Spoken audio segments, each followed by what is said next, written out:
Hakim Aceh mendirikan posko layanan gerakan melindungi hak pemilih atau GMHP untuk masyarakat yang belum masuk daftar pemilih, memperbaiki data pemilih yang belum dan mencegah adanya pemilih ganda.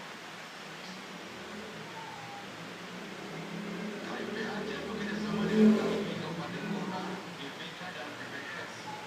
Posko layanan gerakan melindungi hak pemilih didirikan sebanyak 6.810 titik wilayah provinsi Aceh, mulai dari kabupaten kota, kecamatan, hingga sejumlah kampung.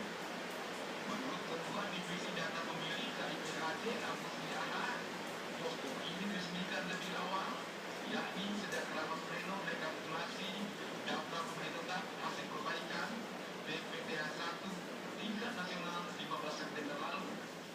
KPU merekomendasikan penambahan waktu untuk penyempurnaan DPTH 2 selama 60 hari. Ketua KIP Aceh Samsul Bahri mengatakan, acara hari ini diagendakan dua kegiatan, launching posko layanan gerakan melindungi hak pilih dan rangkau perbaikan penyempurnaan DPTHP 1. Ini dilaksanakan semata-mata untuk mewujudkan pemilu yang berintegritas, sehingga semua pihak bisa menerima hasil dari sebuah pesta demokrasi. Gubernur Aceh diwakili staf ahli Iskandar Sufi pada kesempatan itu meluncurkan posko layanan gerakan melindungi hak pilih. Menurutnya, kebijakan mendirikan